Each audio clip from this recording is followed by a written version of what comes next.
Olá, gente, tudo certo? Boa tarde, bom dia, boa noite para quem estiver assistindo, já que esse vídeo está sendo gravado. A gente vai começar agora nosso bate-papo com o Jefferson Nascimento, especialista e profissional dos direitos humanos, que já tem trabalhado aí há muito tempo. A gente chamou ele para fazer um bate-papo para conversar sobre o mercado de trabalho, as formas de ingresso e tudo que envolve o mercado de trabalho dentro dos direitos humanos nas organizações internacionais e nas ONGs. A gente vai começar com algumas perguntas e a gente vai seguindo com o fluxo da conversa. A gente vai fazer isso junto com o Gustavo Camargo, vice-presidente do CARI, e com a Fernanda Fonseca, que é diretora de projetos. Espero que a gente tenha um papo muito bom e que vocês aproveitem. Vamos começar. Bom, Jeff, seja bem-vindo mais uma vez. É uma honra ter você aqui com a gente. E como primeira pergunta, a gente quer saber muito qual foi a sua maior e sua melhor experiência trabalhando com direitos humanos. Bom, antes de mais nada, queria agradecer imensamente o convite, uma satisfação muito grande. Muito obrigado, Pedro, Gustavo, satisfação mesmo aqui estar conversando com vocês e com os estudantes, né, que acompanham o canal. Bom, qual foi a melhor experiência trabalhando com direitos humanos? Eu acho que, na verdade, a melhor parte de trabalhar com direitos humanos, né, e acho que esse elemento ele faz parte da experiência de vários locais que eu pude trabalhar com direitos humanos. Eu acho que a melhor parte mesmo é você trabalhar com as pessoas que são mais beneficiadas pelos direitos humanos, né, as pessoas que as pessoas que são beneficiárias de direitos humanos, os right holders de direitos humanos. Eu acho que essa é a melhor parte de trabalhar com direitos humanos.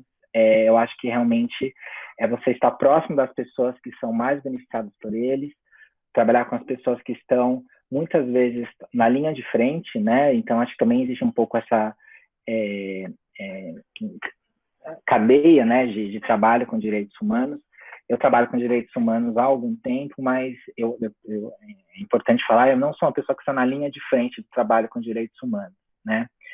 Então, mas isso tudo bem, você pode trabalhar com direitos humanos sem estar na linha de frente, existem várias formas de trabalhar com direitos humanos, e acho que esse contato, por exemplo, com as pessoas que estão realmente na linha de frente, né, que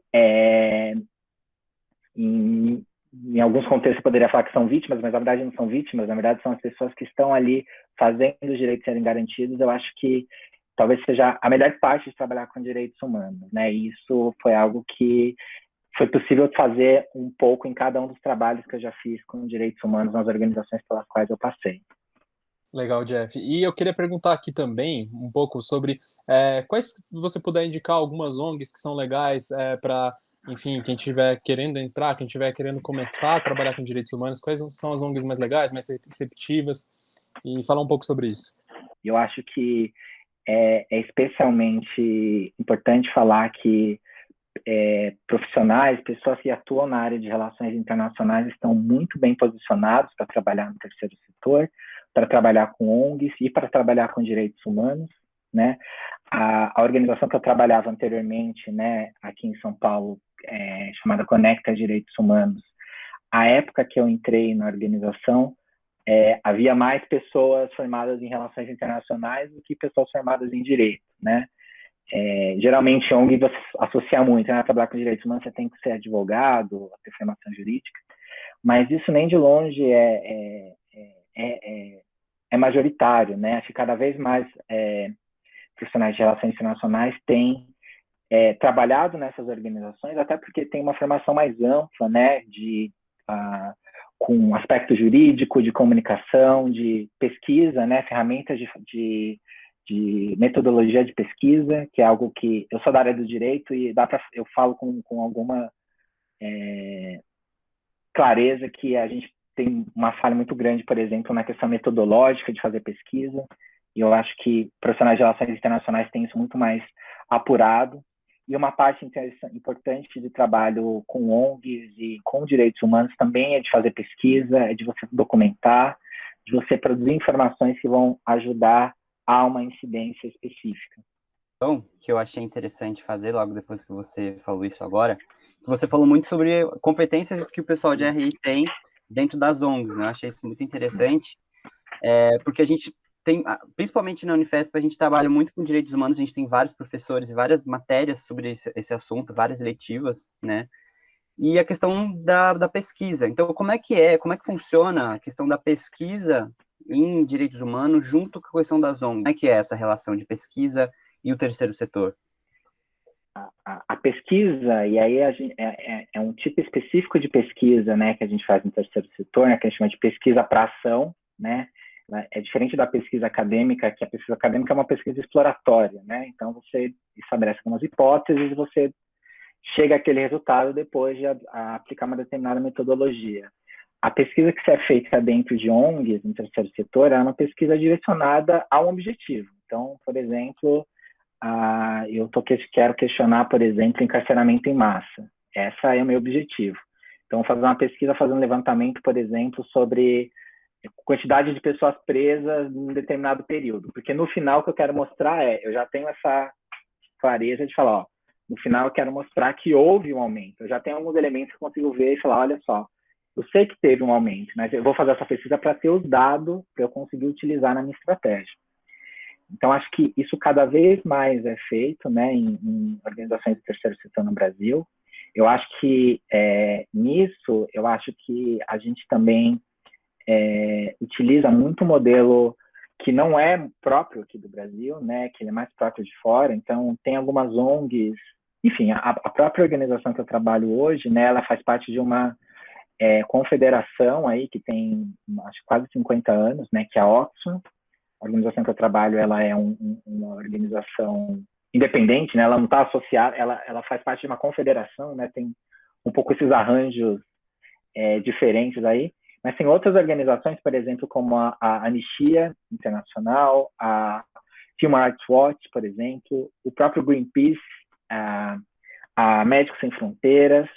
São todas organizações que elas têm uma parte da atuação que é uma parte de campanha, né, que é a parte de você fazer mobilização, faixas, né, campanha de comunicação, hashtags, né, tweetaços e tudo mais, mas tem uma parte importante que é justamente isso de coleta de evidências, né, de coleta de informações para que isso seja utilizado como plataforma de incidência. Então, a própria Human Rights Watch que eu mencionei agora, eles lançam um relatório com a situação de direitos humanos no mundo, um relatório anual. Então, todo ano eles fazem meio que um apanhado da situação dos direitos humanos no mundo.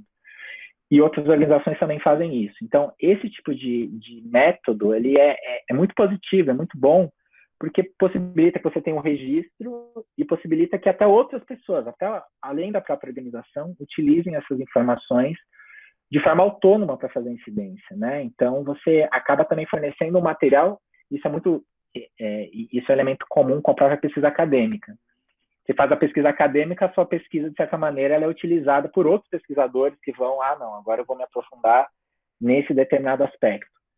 No terceiro setor, a pesquisa para ação também, o produto que você tem de pesquisa, ele também é utilizado por outras pessoas que atuam para fazer recortes específicos na sua incidência. E é claro, né, para fazer esse tipo de pesquisa é preciso metodologia, e esse tipo de metodologia, esse tipo de olhar rigoroso, né, na forma de coleta de informações, de aplicação de metodologia de pesquisa, é algo, enfim, que o curso de Relações Internacionais ele tem, assim, como garantia, né? Acho que ele está muito bem posicionado nesse sentido. Então, Jeff, pensando agora na organização que você está trabalhando, né, na Opson, como que você diria que é a sua rotina nela e como que sua presença na Conectas antigamente pode ter influenciado e aprimorado o seu trabalho agora na Opson? Bom, agora eu estou há pouco tempo na Oxfam, né? Oxfam Brasil. A gente sempre fala Oxfam Brasil para falar que é uma organização brasileira, uma organização que tem 6 anos agora, então ela é relativamente recente. E eu estou há 1 ano com um posto de coordenação justamente focado em pesquisa e incidência em justiça social e econômica, né? A Oxfam Brasil, né, e como toda a Confederação Oxfam, tem um pouco entre as suas atribuições, né, e objetivos o debate sobre combate às desigualdades, né? Então, um pouco meu posto, ele está voltado a pesquisa e incidência em justiça social e econômica, que está diretamente ligada à questão do combate à desigualdade. E aí, dentro desse trabalho, então, pesquisa, né, tem um pouco essa parte de produção de informações, né, de elaboração, por exemplo, de notas técnicas, isso é uma coisa também que se faz muito dentro de ONG, né, tem, por exemplo, um determinado projeto de lei que é identificado como sendo um projeto de lei preocupante, né? Então, uma coisa que a gente faz no terceiro setor, né, e, por exemplo, o meu posto atual a gente tem essa proposição legislativa, agora a gente tem que analisá-la para verificar quais são os pontos realmente preocupantes, o que, na verdade, está ali, mas é uma coisa que é de praxe. Então, fazer essa análise técnica de material, então isso é uma espécie de pesquisa também. A gente faz muito pesquisa, por exemplo, com relação a dados sobre desigualdade, né? Então, o IBGE faz a solta de informações com frequência aí relacionadas à pesquisa nacional domiciliar, de verificar o número de pessoas desempregadas, a variação de, por exemplo, de renda, pessoas que caíram abaixo da linha da pobreza. Então, a gente unir esses dados e também tentar analisar tendências é parte um pouco desse trabalho que eu desempenho agora. E o que tem de continuidade com o que eu fazia antes na Conectas? Na Conectas eu trabalhei lá durante 7 anos, né? E a Conectas é uma organização de direitos humanos mesmo, né? O foco é amplo, né? Debate sobre direitos humanos. E lá, assim que eu entrei, eu trabalhava especificamente com a pauta de política externa e direitos humanos, né? Que em 2013 fazia sentido analisar a política externa do Brasil naquela época, né? A política externa de 1 a 1 ainda, de falar, né, como o posicionamento do Brasil, como a política de direitos humanos, o padrão de votos do Brasil nos órgãos de direitos humanos, no Conselho de Direitos Humanos da ONU, o posicionamento do governo brasileiro no âmbito da OEA, nos casos que tinham chegado ao sistema interamericano. Então, eu trabalhei lá durante 4 anos focados nessa pauta, né, de mostrar as incongruências entre o discurso do Brasil, né, internacional, que naquela época era um discurso Brasil comprometido com direitos humanos. A gente é líder, por exemplo, na pauta LGBTQI+, a gente é líder, por exemplo, na pauta de medicamentos, de combate à desigualdade, né? Então, o Brasil ele falava muito para fora, né, nesses fóruns internacionais, e aí o que a gente tentava fazer era justamente mostrar que havia uma incongruência entre isso que o Brasil falava para fora e aquilo que ele fazia aqui dentro, né? Então, ele falava, por exemplo, que o Brasil era, enfim, comprometido com debate sobre política de drogas tem que respeitar direitos humanos, só que no plano interno, o Brasil, quase 70% das pessoas presas aí desde 2006 até mais ou menos lá em 2014, eram por crimes relacionados a drogas, né? Então, a gente tentava fazer tem uma incongruência entre o que está lá fora e o que tem aqui dentro. E depois, trabalhei mais 3 anos com a pauta especificamente de direitos humanos em empresas, né? Que é um tema gigantesco aí, relacionado, por exemplo, os desastres, né? Da Vale, né? Em Brumadinho, o desastre da Samarco em Mariana, né? Esses são alguns casos que estão ligados a essa pauta de empresas de direitos humanos, o debate, por exemplo, sobre trabalho escravo, né, o combate ao trabalho escravo no Brasil, o papel que as empresas têm aí, todo o debate sobre financiamento ao desenvolvimento, o papel que o BNDES tem, por exemplo, financiando grandes obras, o impacto que vai ter, por exemplo, em populações tradicionais, indígenas. Então, isso era tudo parte um pouco do trabalho que eu fazia na época que eu estava na Conectas, né? Então, assim, super amplo, relacionando, por exemplo, política externa, relacionando, por exemplo, pautas de meio ambiente também, que acho que estão muito relacionadas. Então, era um guarda-chuva bastante amplo, né? Então, e na maior parte das vezes ao lado de colegas que eram da área de relações internacionais. Acho que isso é muito importante falar. Eu era um dos poucos advogados ali que estavam um pouco trabalhando, né? Então, era uma exceção. Eu queria saber um pouco mais sobre como é esse ambiente de trabalho das ONGs. O que vocês fazem no dia a dia? Falar um pouco mais sobre como que funciona isso para as ONGs. Um pouco falando especificamente da minha trajetória, né, do tipo de trabalho que eu estava mais focado, eu acho que dentre as várias formas de, talvez a gente possa até falar super rapidamente assim de estratégias de trabalho em ONGs de direitos humanos, talvez tenha 4 principais aí que você pode fazer, mas acho que eu sempre estive mais envolvido em uma delas específica, que é o advocacy, né?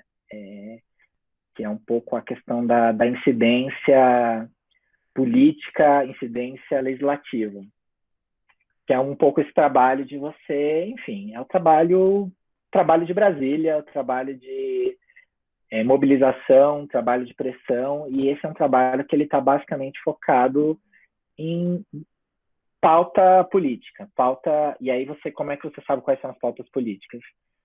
A partir de um determinado escopo do que você está falando, então, por exemplo, falando desse trabalho que eu fazia antes na organização que eu estava, na Conexas, que era focado na pauta de empresas e direitos humanos.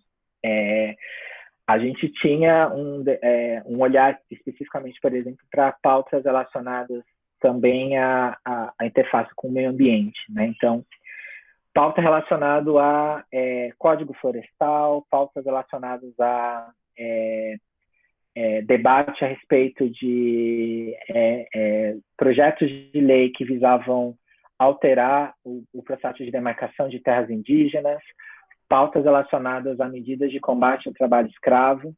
Então, pensando nesses temas, assim, meio ambiente e direitos humanos, pensando, sei lá, combate ao trabalho escravo e pensando, sei lá, povos indígenas, pega esses 3 temas, na agenda de advocacy, você vai ficar de olho, por exemplo, nas ameaças legislativas para essas pautas. Então, você já tem um conjunto aí de projetos de lei que você vai ficar um pouco de olho. Então, uma coisa que a gente faz logo começa o dia enfim, vou verificar o status, né, dessas ameaças aqui legislativas. Vou verificar a agenda do Congresso e que pautas da agenda do Congresso que podem influenciar esses temas, né? Olha só, vai ter uma audiência pública sobre esse tema. Não, então a gente precisa participar dessa audiência pública. Quem que vai participar? Tem só audiência convocada? Então tem espaço para poder sugerir que organizações participem. Então, quem é o relator? Então, é entrar em contato com o relator. O relator faz parte de qual partido? Quem é a liderança de tal partido? Então, tem um pouco esse trabalho, enfim, de Brasília, né? Esse trabalho de você ficar na agenda e aí monitorando e aí fazendo essas vinculações. Olha só, essa agenda ficou para a semana que vem. Só aí você já consegue focar nessa parte, né? Já é um mundo aí. E aí, paralelamente a isso, né, do cotidiano, esse trabalho de produção de informação, né? E geralmente cada uma dessas pautas tem alguns produtos que você tem que entregar, de pensar, olha só, povos indígenas, seria interessante ter um relatório para a gente jogar a luz a essa pauta. E aí você tenta conjugar um pouco dessas estratégias, né? Tem momentos que você não vai conseguir fazer nada além de focar em um determinado projeto de lei, que esse projeto ele vai ser votado essa semana, isso é a coisa mais urgente que você vai fazer, então você vai pagar tudo que você está fazendo de resto, e agora a coisa mudou um pouco, mas antigamente era assim, ao ponto de, enfim, tem que ir para Brasília, tem que ficar lá em Brasília até esse projeto ser votado, né? Então, ficar para lá, enfim, fazer reunião, de tentar conversar com pessoas, não, a gente vai ter que fazer uma faixa em frente ao Congresso, então como que a gente vai providenciar essa faixa?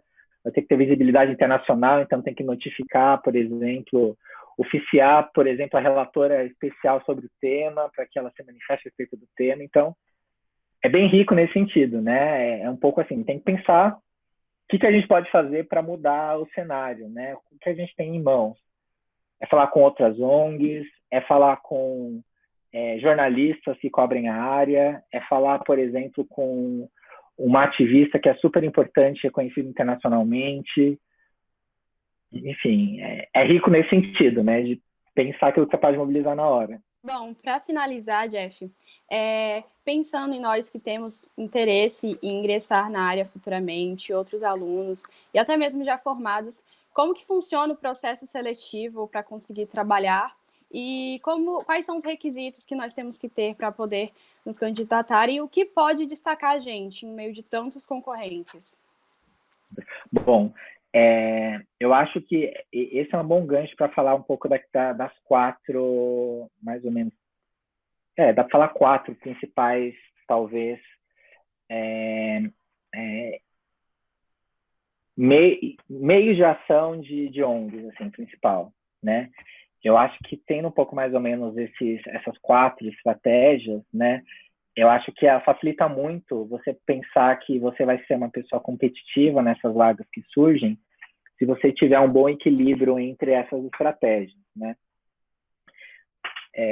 Que é principalmente uma que eu já falei agora, que é um pouco essa questão do advocacy, né? Da incidência política e legislativa, né? Então,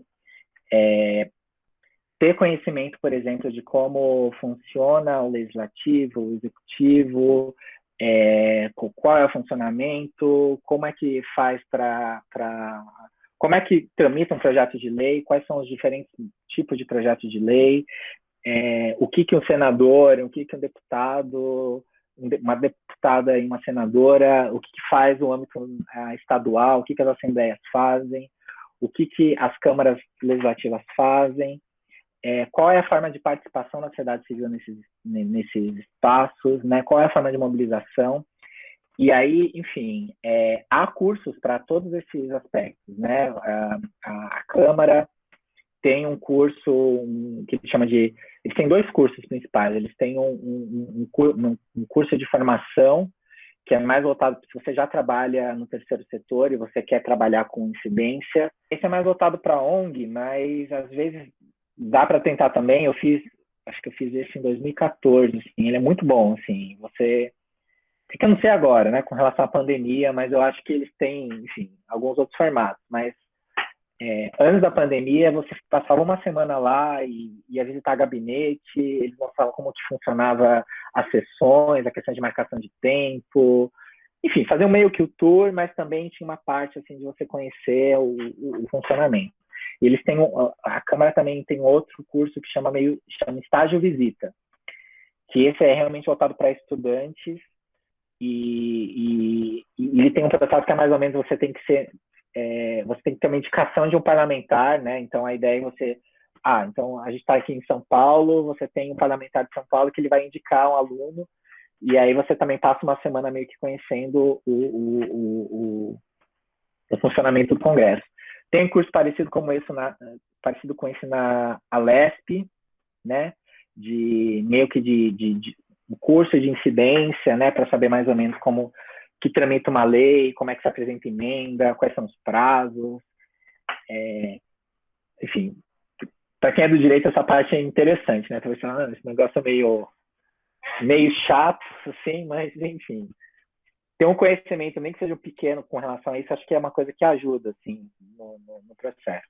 Então, enfim, advocacy e a incidência legislativa. Outra é pesquisa para ação, né? Que já falei um pouco ali antes, isso de você mostrar que vocês têm conhecimento a respeito de metodologias de pesquisa, de consulta de fontes, né, de saber, por exemplo, como que faz uma entrevista, né, como que você documenta a informação, sabe, como que você consegue lidar aí com prazo, acho que é uma coisa importante, né, porque geralmente essas pesquisas elas têm prazo específico, né, e acho que isso é uma coisa que vocês, mais uma vez, né, não é puxar saco não, mas eu acho que as pessoas de relações internacionais têm isso muito forte e eu falo um pouco dos meus colegas e minhas colegas com quem eu trabalhei que eram de relações internacionais, isso era uma coisa assim muito viva neles, né, de saber essa questão de metodologia de pesquisa, isso é bem importante, né. Aí outra é a questão de campanha e acho que mobilização e comunicação, talvez colocar um pouco nesse tripé, que é é impossível, acho que você trabalhar com direitos humanos sem ter também desenvolver essa parte de mobilização, de comunicação e um pouco de campanha, né? De saber, olha só, tem essa pauta, como é que a gente consegue mobilizar, né? Como é que eu consigo usar redes sociais, né? Você conseguir até mobilizar suas próprias redes sociais para aquele tema, né? Quais são os principais meios? Como é que eu consigo saber quem são as pessoas que influenciam esse debate na comunicação, né? Você ter contato e acho que estabelecer um pouco o diálogo com jornalistas, meio de imprensa, sabe? É fundamental, sabe? É fundamental. É uma estratégia também de atuação, né? Você ter esse elemento de comunicação, né? De se posicionar, né? E de saber como que as coisas funcionam, né? E acho que isso é fundamental. E aí que também, acho que esse é um plus, né? Nesse momento, mas acho que daria para colocar também, é um pouco ter a noção a respeito e eu acho que isso, como eu falei, isso é um extra, né? Mas eu acho que é uma coisa bem-vinda se vocês tiverem, que é um pouco a questão de captação de recursos, né? De você entender mais ou menos de onde, como que o setor funciona, né?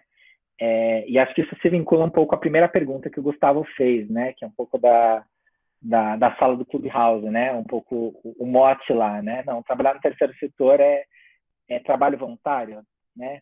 Quem trabalha com direitos humanos trabalha sempre com trabalho voluntário? Existe trabalho voluntário, mas acho que tudo que a gente está falando aqui, a gente está falando, enfim, trabalho profissional, né? Tá falando de pessoas que, enfim, é a sua fonte de renda, né? É a sua atividade profissional. Você é um trabalhador de direitos humanos. Então, você está sendo, enfim, remunerado por esse trabalho, né? Eu estou falando um pouco dentro desse marco. E de onde que vem o financiamento, né? Quem financia o terceiro setor, né? Eu acho que essa é uma pergunta, parece pergunta retórica, né? E é uma pergunta que a gente ouve muito até de quem ataca o terceiro setor. Não, mas quem é que está pagando, né? É o George Soros, né? Aquelas coisas todas. Mas é importante saber a fonte de financiamento, porque isso também informa o tipo de trabalho, né? E eu acho que é importante ter essa clareza, né? Acho que você saber as fontes de financiamento, saber quais são os temas importantes que as organizações estão trabalhando, é importante também para você saber qual é o tipo de trabalho e você sabe, por exemplo, os prazos. Então, hoje em dia no Brasil, por exemplo, né? Acho que o Brasil voltou a ser um país importante com o trabalho de direitos humanos. Se vocês procurarem, sei lá, 4, 5 anos, vocês vão ver que talvez muitas organizações que trabalhavam com direitos humanos e continuam trabalhando, elas passaram a ter um foco mais, por exemplo, para pautas de desigualdade, por exemplo. Não que direitos humanos deixa de ser importante, mas os próprios financiadores passaram a mudar um pouco o seu olhar. Mas isso mudou de novo. Agora, com o governo que a gente tem, é importante voltar a falar de direitos humanos com essas palavras. Que temas são super importantes hoje em dia? Por exemplo, gênero, né? Um governo que tem enfraquecido, né, políticas de combate à violência de gênero, políticas de combate à desigualdade salarial. Falar em gênero é uma coisa super importante e voltou a ser mais importante que o governo que a gente tem. Toda a temática relacionada à desigualdade, e aí pensando, por exemplo, nesse momento, né, de crise econômica. Agora o debate a respeito sobre direito à educação e saúde com relação ao contexto de pandemia voltou a ser importante. Quais são as organizações que trabalham com esses temas, por exemplo? Vocês conseguem procurar na internet e encontrar. Quem são os financiadores dessas organizações? A maior parte das organizações, hoje em dia, elas são transparentes, elas têm lá suas prestações de contas, de onde vêm os recursos. Ter um pouco essa clareza e ter um pouco esse entendimento, né? Olha só, tem muitas organizações trabalhando com essa pauta e essa pauta ela tem essa fonte de financiamento. É um extra que é muito bem visto, né? De você falar, olha, estou trabalhando nessa área, eu sei mais ou menos o que está acontecendo, porque mostra que você está um pouco antenado também, né? Com o próprio mercado que você está trabalhando. Então, acho que isso é bem-vindo. Então, essas 4 caixas, né? Se vocês têm um bom equilíbrio entre elas, eu acho que vocês são pessoas que são competitivas em vagas que venham a aparecer. Eu acho que é importante também você conhecer o que é a organização que você está tentando uma vaga, o que ela faz. Parece uma recomendação trivial, né? Mas não é tão trivial assim, né? Às vezes, entrar no site, ver o tipo de ação que a organização faz, ver, por exemplo, o que a organização que você está tentando a vaga que você está tentando, quem é que estava na vaga que você está tentando, o que essa pessoa, qual era a formação dessa pessoa, como que essa pessoa, por exemplo, qual era a formação dessa pessoa, meio que para você meio que sentir aquilo, né? Sentir o que a própria organização espera, né? Da pessoa que está se candidatando a essa vaga. E hoje em dia, dá para encontrar essas informações muito fáceis, sabe? No site da organização, no LinkedIn, por exemplo, no Twitter, no Facebook, você consegue mais ou menos conhecer o que a organização está fazendo, o que a organização pretende fazer. Hoje em dia, muitas das organizações elas têm planos estratégicos de longo prazo. É muito difícil uma dessas organizações maiores, né, que você não entrar no site e não encontrar, por exemplo, o que ela espera para os próximos 4 anos. Você já sabendo isso, você já pode se preparar. Olha só, nos próximos 4 anos a organização tal vai começar a trabalhar com tal tema. Você já sabendo isso, você já consegue se preparar para a entrevista para falar especificamente a respeito desses temas, né? Então, tem muita informação, né? Acho que é meio que usar essa informação estrategicamente ao seu favor. Bom, gente, acho que vamos encerrando por aqui nosso bate-papo com o Jefferson Nascimento. Foi muito, muito bom, muito enriquecedor. A gente já sabia que isso ia acontecer, que a gente foi muito além das perguntas que a gente tinha planejado. Isso foi excelente, porque tornou o debate muito mais interessante e aprofundado, né? Eu queria agradecer ao Jefferson Nascimento por estar com a gente. E é isso. Mais uma vez, Jeff, muito obrigada pela participação. A conversa foi maravilhosa. E a gente vai deixar suas redes sociais aqui embaixo para quem quiser acompanhar melhor você no dia a dia. Agradeço, enfim, e mais uma vez estou à disposição, né, para o que puder contribuir. Parabéns novamente pelo trabalho, né, e enfim, e o curso de RI na Unifesp, enfim, admiro muito, né, tenho colegas que são professores, enfim, parabéns mesmo.